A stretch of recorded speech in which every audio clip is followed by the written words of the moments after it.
देखो, hello student, आज हम लोग करंट डेंसिटी की स्टडी करेंगे, है ना। कोई कंडक्टर है, किसी कंडक्टर के surface area, cross sectional area के थ्रू करंट फ्लो कर रही है। किसी कंडक्टर के क्रॉस सेक्शनल एरिया के थ्रू करंट फ्लो कर रही है। कितनी करंट फ्लो कर रही है?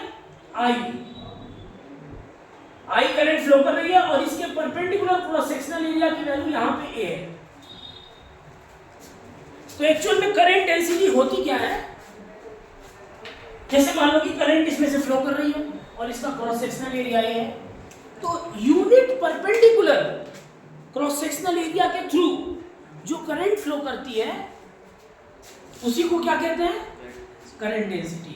The current flowing through unit perpendicular cross sectional area is called current density.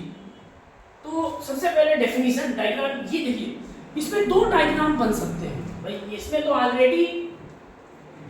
Already perpendicular है सरफेस एरिया। सरफेस एरिया इसमें क्या है? परपेंडिकुलर। लेकिन कभी कभी ऐसा भी हो सकता है कि आपका सरफेस एरिया परपेंडिकुलर नहीं होगा। अगर इस तरीके से सरफेस एरिया कट है और करंट फ्लो कर रही है, ध्यान दीजिएगा, जरूरी नहीं है कि आपका कंडक्टर का जो क्रॉस सेक्शनल एरिया है वो करंट फ्लो के हमेशा परपेंडिकुलर हो, ये जरूरी नहीं है। ऐसा भी हो सकता है कि क्रॉस सेक्शनल एरिया परपेंडिकुलर ना हो। जैसे आप देख रहे हैं ये इंक्लाइंड वे में कट है, तो ऐसे केस में या ऐसे केस में अगर करंट डेंसिटी डिफाइन करनी है, करंट डेंसिटी तो बताया मैंने ना, current flowing through unit perpendicular cross sectional area. तो यहाँ पे अगर करंट डेंसिटी आपको डिफाइन करनी है तो J = I/A, क्योंकि ऑलरेडी ये परपेंडिकुलर क्रॉस सेक्शनल एरिया है, ऑलरेडी है परपेंडिकुलर क्रॉस सेक्शनल एरिया है। लेकिन ऐसे केसेस में जिसमें ये परपेंडिकुलर नहीं है, तो उसमें क्या करते हैं, सरफेस पे एक एरिया वेक्टर ड्रा करते हैं। ध्यान दीजिएगा, सरफेस पे मैंने क्या ड्रा किया? Area vector. अब ये करंट की डायरेक्शन हो गई और ये एरिया वेक्टर की डायरेक्शन। करंट और एरिया वेक्टर के बीच कितना एंगल है? थीटा। ओके, तो एरिया वेक्टर का वो कंपोनेंट a cos थीटा जो करंट की डायरेक्शन में है वही हम कंसीडर करेंगे, क्योंकि वही कंपोनेंट एरिया का करंट के परपेंडिकुलर होगा।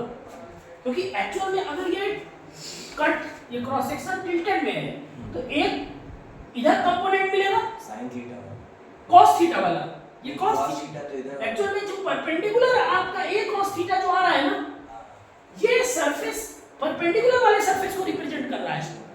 a cos थीटा तभी ना डालेंगे जब सरफेस ऐसा होगा। तो a cos theta basically perpendicular cross sectional area को रिप्रेजेंट कर रहा है, और a sin थीटा वाला जो है वो कंपोनेंट हम यूज नहीं करेंगे। तो अगर इस तरीके का क्रॉस सेक्शनल एरिया है, ऑलरेडी सरफेस एरिया परपेंडिकुलर है, तो J = I/A कर दीजिए। और अगर क्रॉस सेक्शनल एरिया इस तरीके से कट है, तो उसका एरिया वेक्टर यानी सरफेस पे डाला गया परपेंडिकुलर आउटवर्ड डायरेक्शन में, सरफेस पे आउटवर्ड डायरेक्शन में डाला गया परपेंडिकुलर ही एरिया वेक्टर कहलाता है, जैसा कि आप जानते हैं। तो एरिया वेक्टर जो करंट के डायरेक्शन में कंपोनेंट दे रहा है, that is a cos theta, उसको हम यूज करेंगे, क्योंकि वही परपेंडिकुलर क्रॉस सेक्शनल एरिया को रिप्रेजेंट करेगा। Is it clear? तो एक्चुअल में आप चाहें तो जनरल केस यहां से डिस्कस कर सकते हैं, ये पर्टिकुलर केस यहां से डिस्कस कर सकते हैं। यस, अगर वायर एक्चुअल में ये कंडक्टर है, इस पे करंट फ्लो कर रही है इसके थ्रू, तो अगर क्रॉस सेक्शनल एरिया ऐसे कट कर दिया आपने, तो a cos थीटा वाला क्रॉस सेक्शनल एरिया ये आएगा, और इसी क्रॉस सेक्शनल एरिया को हम यूज करेंगे। ठीक है ना? तो it can be written as I = JA cos theta. You can write in this way. इसको मैं एक बार और एक्सप्लेन करता हूं। क्रॉस सेक्शनल एरिया अगर इस तरीके से टिल्टेड है, करंट क्रॉस सेक्शनल एरिया अगर टिल्टेड है, ये करंट ऐसे फ्लो कर रही है, ऐसे इस डायरेक्शन में, ठीक है ना? अच्छा, तो एक्चुअल में ये एंगल थीटा है, this angle is theta, this angle is theta. तो अगर हम इस करंट को फ्लो करने दीजिए, इसके ऊपर जो परपेंडिकुलर है एरिया वेक्टर, करंट की डायरेक्शन तो ये है, नो मैटर, करंट इस डायरेक्शन में फ्लो कर रही है, लेकिन इसके ऊपर जो एरिया वेक्टर है, करंट की डायरेक्शन ये है, और इसके ऊपर लेकिन जो एरिया वेक्टर है, एरिया वेक्टर कैसे डाला जाएगा? ऐसे डाला जाएगा सरफेस पे। Are you getting my point? तो इस एरिया वेक्टर का एक कंपोनेंट आएगा करंट के डायरेक्शन में, a cos थीटा, और दूसरा कंपोनेंट परपेंडिकुलर होगा a sin थीटा। तो a cos थीटा, जो a cos थीटा आपका कौन सा कंपोनेंट है जिसके लिए कि एरिया वेक्टर और करंट एक ही डायरेक्शन में। Are you getting my point? जैसे ये मान लिए कि a है, तो एक्चुअल में जो a cos थीटा है इसको हम क्यों ले रहे हैं? क्योंकि यही a cos थीटा करंट के डायरेक्शन में है, यानी a cos थीटा एक्चुअल में वो वेक्टर है जो कि करंट के डायरेक्शन में आ रहा है, और इसका जो एरिया होगा वो करंट के परपेंडिकुलर होगा, वेक्टर नहीं। इसका जो क्रॉस सेक्शनल एरिया यानी a cos theta amount current के परपेंडिकुलर होगा। Are you getting my point? तो इसी वजह से हम a cos थीटा यहां यूज कर रहे हैं। ध्यान दीजिएगा, इसकी यूनिट क्या होगी? Ampere upon metre square. Current density की यूनिट क्या होगी? Ampere upon metre square. I equal to J cos theta. I अगर हम AB cos थीटा से कंपेयर करें, ये AB cos थीटा जैसा है ना, तो एक्चुअल में ये स्केलर प्रोडक्ट हो गया, J vector dot A vector, यानी कि current is the scalar product of current density and area vector. तो AB cos theta is an example of dot product ना। अगर ये JA cos थीटा आ रहा तो हम इसको J vector dot A vector लिख सकते हैं कि नहीं? तो current density is a vector quantity and its unit will be ampere per metre square. In particular case if the cross section is already perpendicular, you can write the equation in this way, and in general case if the cross sectional area is not perpendicular, then you have to use a cos theta component where theta is the angle between area vector and current, and your equation will be in this way and it can be written in this way. Is it clear? Yes. In calculus form, in differential form, the same equation can be written as di is equal to j vector dot da vector. आप ऐसे भी लिख सकते हैं, di can be written as j vector dot da vector, और आप चाहे तो इसको इंटीग्रेट कर लेंगे तो आपको करंट का करंट डेंसिटी के टर्म में कैलकुलस फॉर्म में इक्वेशन मिल जाएगा। तो ये सारे इक्वेशंस यूज होते हैं, नोट इट डाउन, इसको नोट कर लीजिए आप। राइट, नो प्रॉब्लम के the current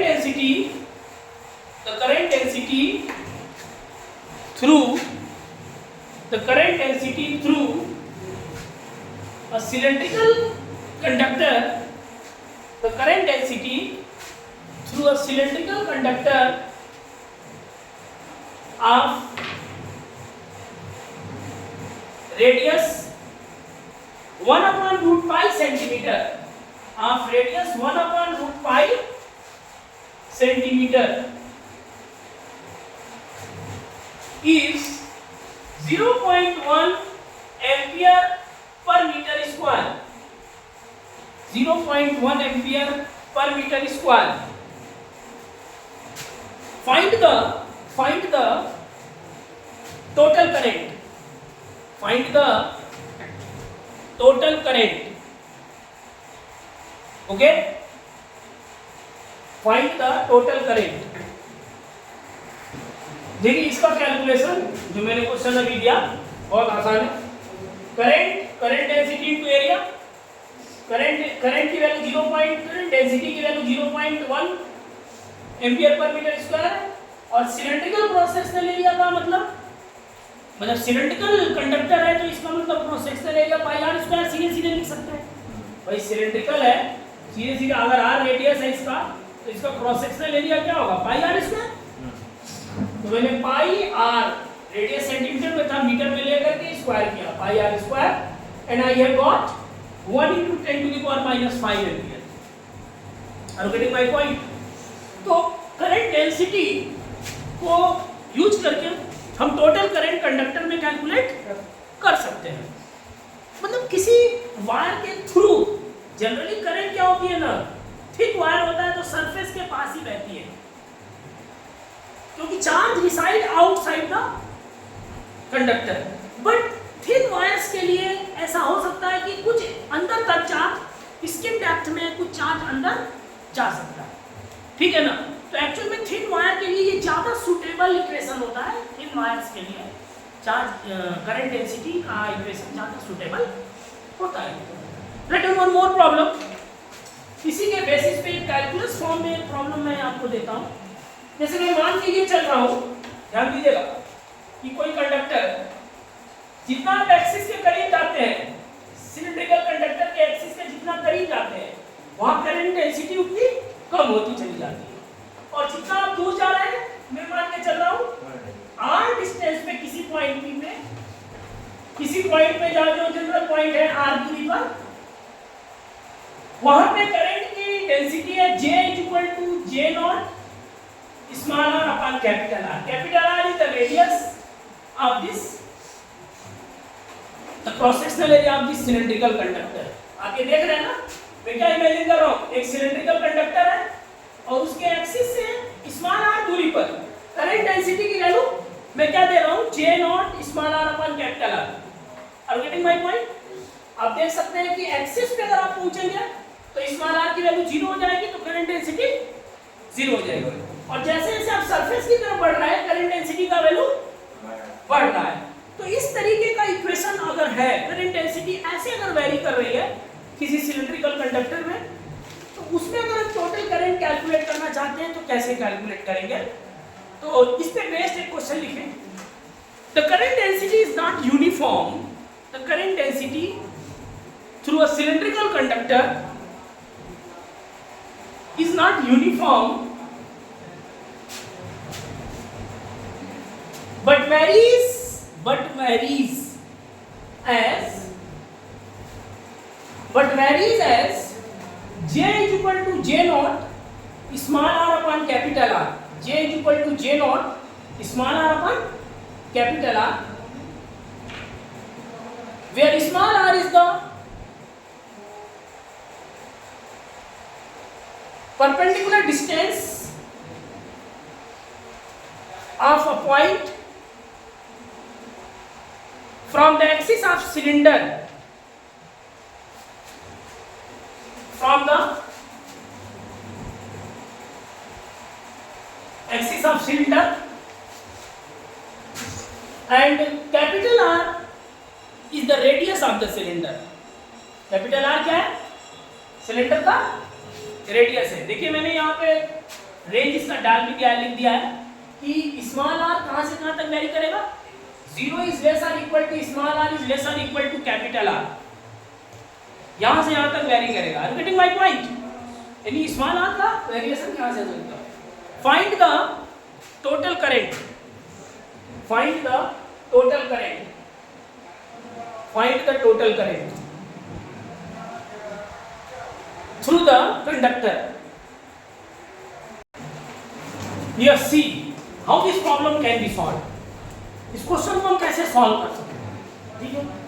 एक्चुअल में आप इक्वेशन को देखिए, करंट डेंसिटी यहाँ 0 है और जैसे जैसे हम एक्सिस से दूर जा रहे हैं करंट डेंसिटी बढ़ती जा रही है। अगर मैं सिंपली फॉर्म में रिप्रेजेंट करूं तो यहाँ कोई लाइन नहीं होगी, यहाँ से धीरे धीरे लाइन बढ़ती जाएगी और आगे जाते जाते लाइन और नजदीक नजदीक, are you getting my point?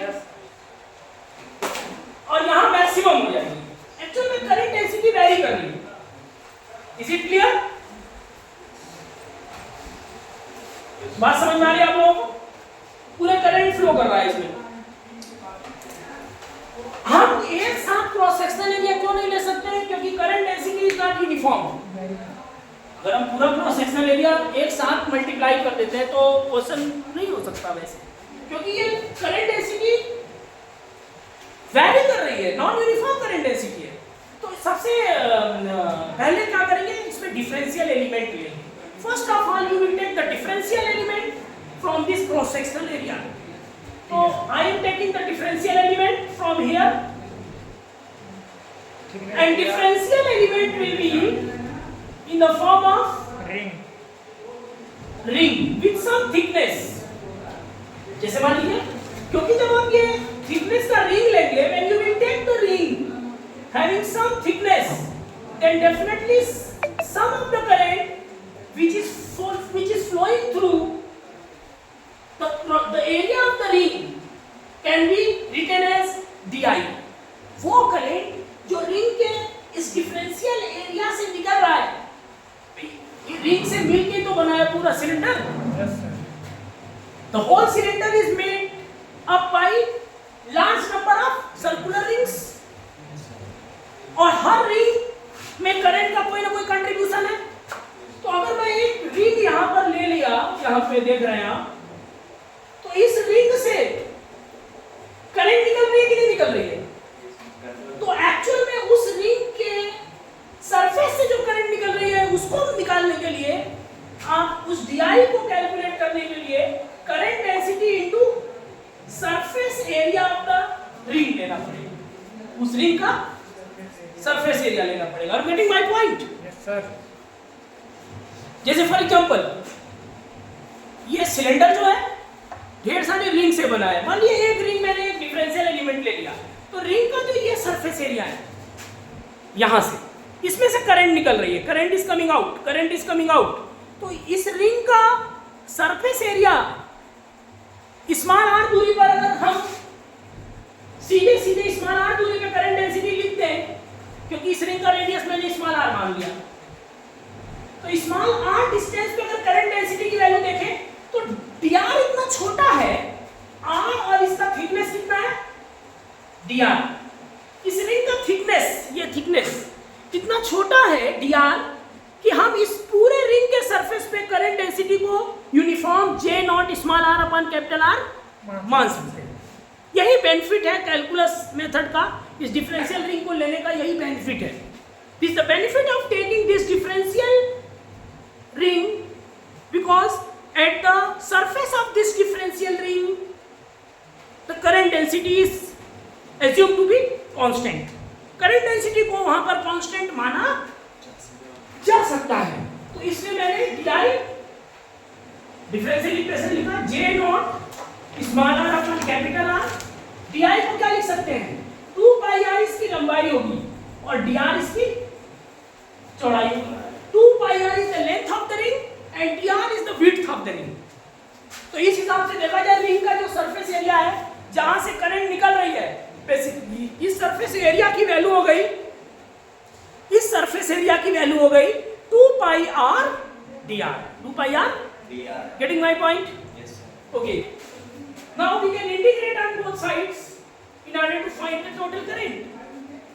I is equal to J naught 2 pi r ले रहे हैं J naught upon capital R integral r square dr, 0 to r तक इंटीग्रेट करेंगे तो करंट कितना हो गया? 2 pi J naught upon capital R into r cube by 3 from 0 to r। Thus the value of total current flowing through the cylindrical conductor is 2 pi J naught capital R cube by 3 minus 0 हो जाएगा, उससे कोई मतलब नहीं है, divided by r, एक r से एक r कैंसिल हो गया, 2 बच गया यहाँ पे 2 pi J not r square. Are you getting my point? Yes sir। The final answer is, you are observing? Is it clear to all of you? This is the total current flowing through the cylindrical conductor. तो calculus के question इस तरीके से deal किए जा सकते हैं। अब हम लोग ड्रिफ्ट वेलोसिटी का डिस्कशन करेंगे।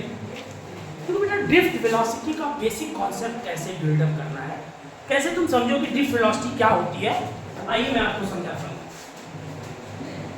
आपको मालूम है कि चार्ज के फ्लो कराने के लिए पोटेंशियल डिफरेंस की जरूरत है।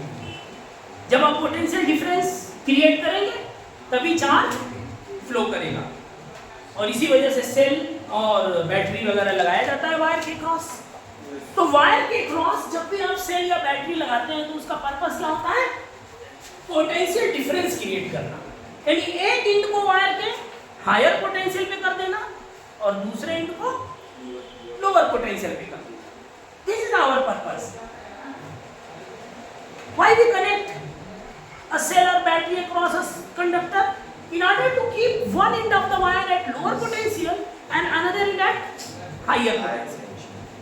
Because of that, क्या होता है, lower potential से higher potential की तरफ electrons flow करते हैं। Electrons lower potential से higher potential की तरफ flow करते हैं। Basically higher potential का मतलब होता है वहाँ पॉजिटिव चार्ज एक्सेस में है। यहाँ कह सकते हैं आप इलेक्ट्रॉन की डिफिशियंसी है, वहाँ इलेक्ट्रॉनों की डिफिशियंसी, और लोअर पोटेंशियल का मतलब है कि वहाँ इलेक्ट्रॉन एक्सेस में है। तो उधर से इलेक्ट्रॉन उधर भागते हैं जहाँ इलेक्ट्रॉनों की कमी है, जिसकी वजह से एक करंट स्टैब्लिश हो जाती है। अब ये फ्लो करते हैं इलेक्ट्रॉन, कैसे फ्लो करते हैं, कंडक्टर के थ्रू। इसी को समझना है, तभी हमको ड्रिफ्ट वेलोसिटी समझ में आएगी। अगर मैं बेसिक शुरुआत में मानूं कि कोई इलेक्ट्रॉन, जैसे मैंने आपको एक कंडक्टर है, इस कंडक्टर के अंदर एक इलेक्ट्रॉन है और आपने वोल्टेज सोर्स लगा दिया और आपने सोचा कि यार इलेक्ट्रॉन को 1 वोल्ट का वोल्टेज सोर्स अगर लगा दिया मैंने और इसकी लंबाई 1 मीटर है, किसकी, वायर की, तो इलेक्ट्रिक फील्ड कितनी डेवलप होगी, वोल्टेज ग्रेडियंट के बराबर V/L। यही तो होता है। इस कंडक्टर के क्रॉस अगर पोटेंशियल डिफरेंस V है और इसकी लंबाई L है तो V/L इलेक्ट्रिक फील्ड एस्टैब्लिश होगी। Is it clear? तो अगर इस इलेक्ट्रिक फील्ड की वैल्यू देखा जाए तो 1/1 1 वोल्ट पर मीटर, इलेक्ट्रिक फील्ड की वैल्यू है 1 वोल्ट पर मीटर। आपने सोचा कि यार इस इलेक्ट्रिक फील्ड की डायरेक्शन किधर होगी, तो इलेक्ट्रिक फील्ड की डायरेक्शन इस डायरेक्शन में होगी, from higher potential to at the surface of the conductor, higher potential to, यानी इलेक्ट्रिक फील्ड के इफेक्ट में इलेक्ट्रॉन आ गया और इलेक्ट्रिक फील्ड की डायरेक्शन इधर है, इसलिए इलेक्ट्रॉन पे फोर्स किधर लगेगा, E F बराबर E होता है, नहीं होता है, QE। तो इस फोर्स की वजह से आप कह सकते हैं कि इलेक्ट्रॉन, देखिए हम अभी जनरली थ्योरेटिकली सोच रहे हैं इसको कि क्या हो सकता है अंदर। मैंने सोचना शुरू किया, वेलोसिटी के बारे में मैं सोच रहा हूँ कि इलेक्ट्रॉन की वेलोसिटी क्या हो सकती है, क्योंकि मैंने बताया कि हम लोग ड्रिफ्ट वेलोसिटी के बारे में स्टडी करेंगे। यानी ड्रिफ्ट वेलोसिटी यानी इलेक्ट्रॉन कितनी वेलोसिटी से अंदर मूव कर रहा है, हम उस पर डिस्कशन करने की कोशिश कर रहे हैं।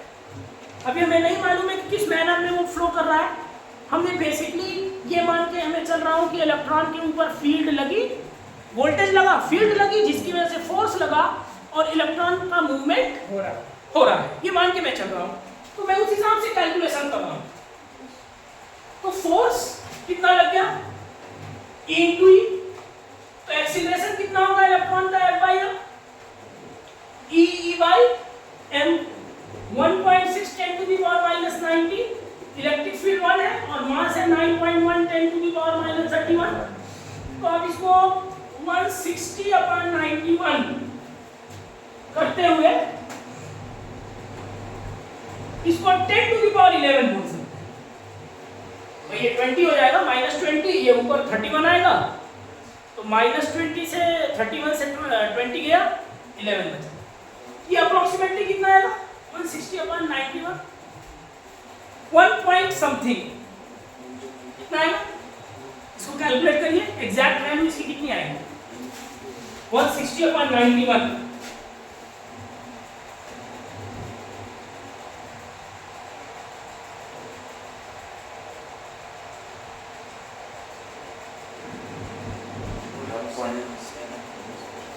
ओके 1.76 के अप्रॉक्स है ना, कितना रहा 1.76, यानी 1.76 into 10 to the power 11 metre पर सेकंड स्क्वायर का एक्सीलरेशन है सिस्टम में, है कि नहीं।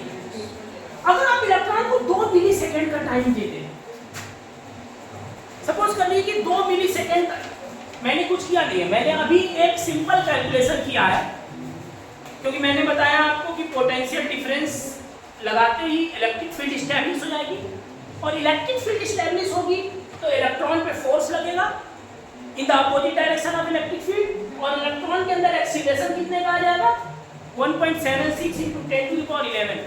Are you getting my point? Even अगर 2 मिलीसेकंड का टाइम दे दिया जाए, 2 मिलीसेकंड, तो इलेक्ट्रॉन कितना वेलोसिटी अचीव कर रहा है देखिए तो जरा।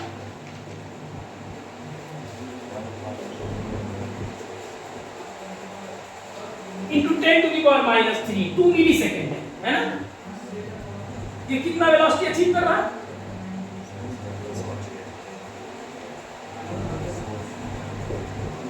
3.52 into 10 to the power 8 meter per second।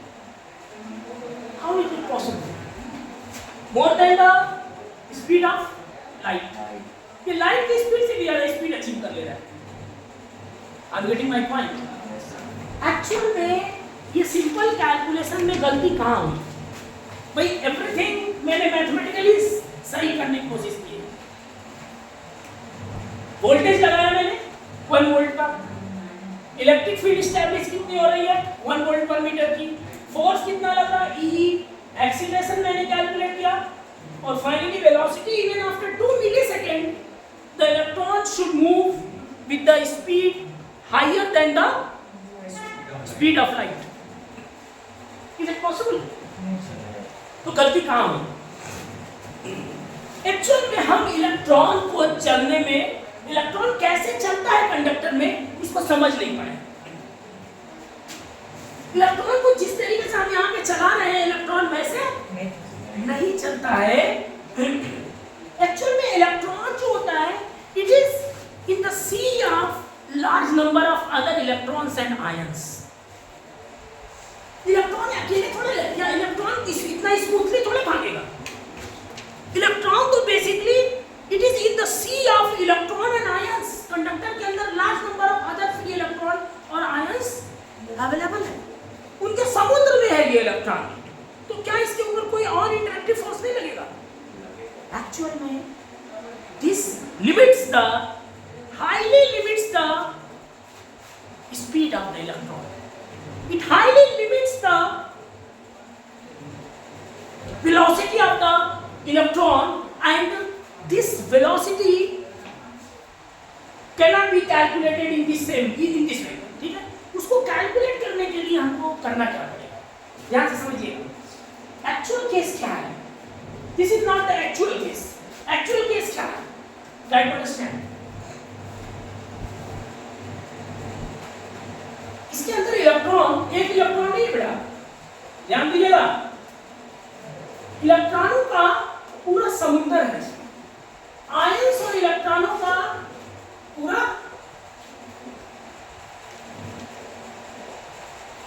इसमें large number of electron available है। अब देखिए होगा क्या, जैसे ही आप स्विच क्लोज करेंगे,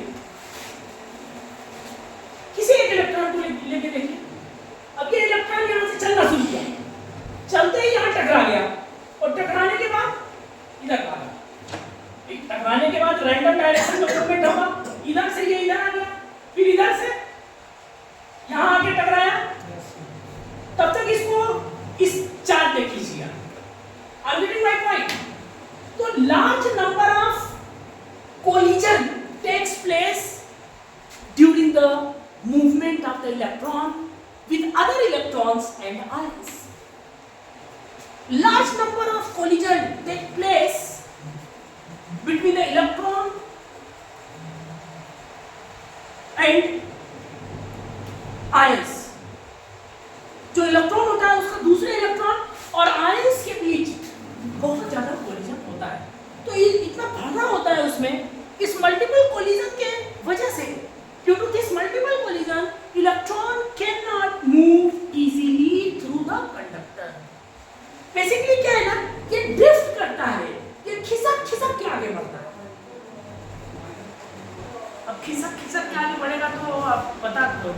सकते हैं कि भाई इसकी स्पीड कितनी कम हो जाएगी? जैसे मान लीजिए किसी गैलरी में पूरी भीड़ लगी हो और बाहर गेट पे भी एकदम ब्लॉक है, निकलने का रास्ता नहीं है, धीरे धीरे लोग अपना निकल रहे हैं वहां से। तो बेसिकली गैलरी में जो निकल रहा है वो क्या करेगा? वो धीरे धीरे एक एक कदम धीरे धीरे बहुत हल्के हल्के आगे मूव करेगा, क्योंकि इतना ब्लॉकेज है पूरे। तो उसकी अपनी जो वेलोसिटी है, नो प्रॉब्लम कि एवरेज स्पीड एक अलग चीज है, मैं बताऊंगा। मतलब उस पर्सन की स्पीड ऑर्डिनरी कंडीशन में ज्यादा हो सकती है, लेकिन कंडक्टर में वो स्पेशल कंडीशन ऐसी बन गई है कि उसमें उसकी स्पीड एक पर्टिकुलर लिमिट से ज्यादा नहीं हो सकती, उसकी वेलोसिटी एक पर्टिकुलर लिमिट से ज्यादा नहीं हो सकती। That is called this type of motion. ये खिसक खिसक के जो मोशन होता है कंडक्टर में, because of the multiple collision of electron and ions, this type of motion is known as drift motion. This type of motion is called drift motion, and the velocity achieved by the electron through the conductor because of the multiple collision of electron and other ions is called drift. Are you getting my point? तो अब हम लोग drift motion और drift velocity को समझ चुके हैं, और हम ड्रिफ्ट वेलोसिटी के लिए इक्वेशन डिराइव करने की कोशिश करेंगे कि एक्चुअल में ठीक है ये वेलोसिटी का कैलकुलेशन हमारा जो हुआ उसमें एक कंसेप्चुअल मिस्टेक थी जिसकी वजह से ये इतना गलत रिजल्ट आया, लेकिन एक्चुअल में हम इसको जब इस कॉन्सेप्ट से डील करके सॉल्व करेंगे तो लेट अस सी हमको क्या रिजल्ट मिलता है। Okay okay my point, are you getting my point? Okay, draw this diagram. इस diagram it is only for the concept build up करने के लिए मैंने ये डिस्कशन किया। आप ये डायग्राम बनाओ।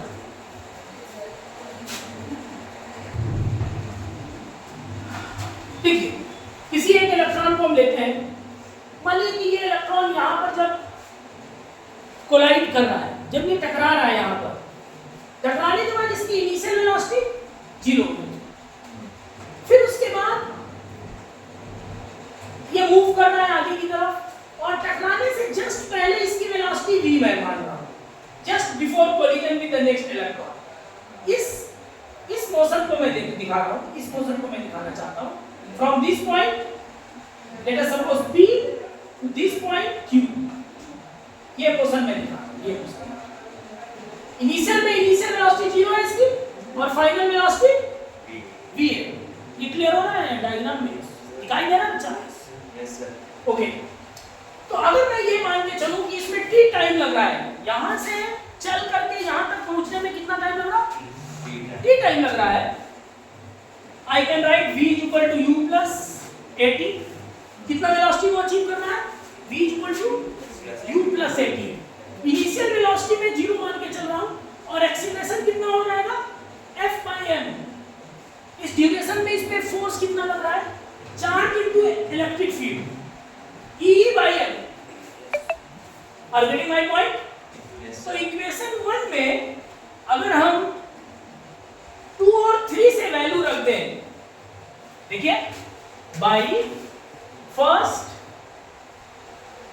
Second and third, what I will get?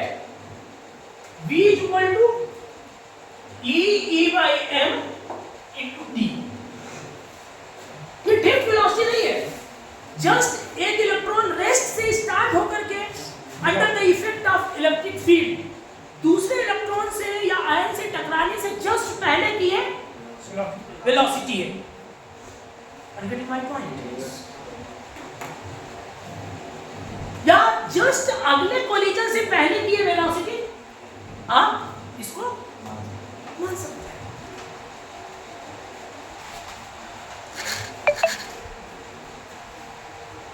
इसमें अगर टाइम को देखा जाए तो एक्चुअल में हो क्या रहा है? भाई एक बार तो टकरा नहीं रहा है इलेक्ट्रॉन मल्टीपल कोलिजन कर रहा है। पहले एक इलेक्ट्रॉन दूसरे इलेक्ट्रॉन से टकराया, फिर वो इलेक्ट्रॉन तीसरे इलेक्ट्रॉन से टकराया, चौथे से, फोर्थ, फिफ्थ, सिक्स, सेवन, इस तरीके से टकराता चला जा रहा है। हर बार क्या वो टाइम टकराने में सेम लेगा? अलग अलग। Are getting my point? पहली बार टकराया जा करके उसने टाइम t1 लिया, दूसरी बार टकराया, टकराने तक का टाइम t2, फिर चलने से टकराने के बीच तक का टाइम t3। तो दो सक्सेसिव कोलिजन के बीच का टाइम हर बार सेम नहीं होता है, डिफरेंट डिफरेंट होता है। लेकिन अगर हम इसी टाइम को का एवरेज ले लें, जिसको हम कहते हैं एवरेज रिलैक्सेशन टाइम, क्या ले लें? अगर इलेक्ट्रॉन के दो कॉन्सिक्यूटिव कोलिजन्स के बीच लगने वाले एवरेज टाइम को हम कैलकुलेट करके टाउ मान लें, तो एक्चुअल में वेलोसिटी जो होगी वो ऑटोमेटिकली एवरेज वेलोसिटी बन जाएगी। भाई सक्सेसिवली इलेक्ट्रॉन यहां से यहां तक पहुंच रहा है, तो हमको एवरेज वेलोसिटी निकालनी है उसकी। तो एवरेज वेलोसिटी निकालने का तो तरीका ये है कि टोटल लंबाई l होगी इसकी, और जो टोटल टाइम है उसको निकाल लिया जाए। एक तरीका ये है कि टोटल यहां से यहां तक उसका डिस्प्लेसमेंट l होगा, और जो उसको वहां किसी इलेक्ट्रॉन को यहां से यहां तक पहुंचने में जो टाइम लगा है, उस टाइम से हम डिवाइड करते हैं, जो भी होगा टाइम t डैश, ये उसकी एवरेज वेलोसिटी निकलेगी। एक तो तरीका ये है। Are you getting my point? या हम ये कहें आपसे कि दो कॉन्सिक्यूटिव कोलिजन के लिए इक्वेशन वेलोसिटी का लिख दिया जाए। ध्यान से सुनिएगा मेरी बात को, कांसेप्चुअल पॉइंट है।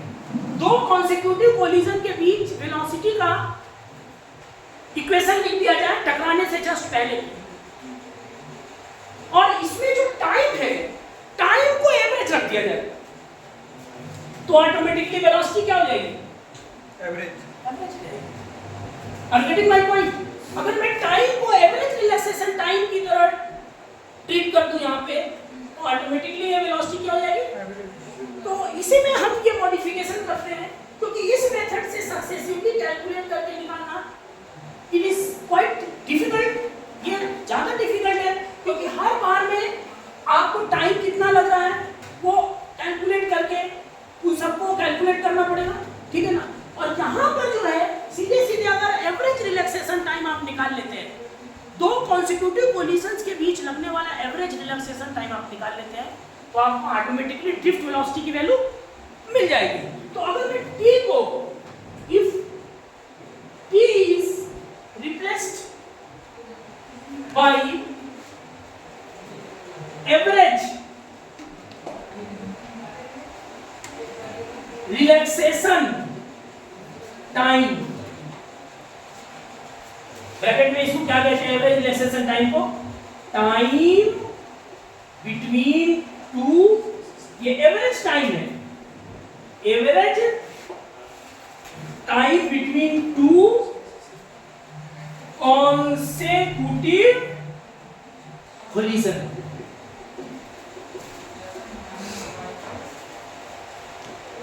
देन वेलोसिटी किससे रिप्लेस हो जाएगी? vd, that is the drift velocity. Try to understand, ये किससे रिप्लेस हो जाएगी? Thus we can write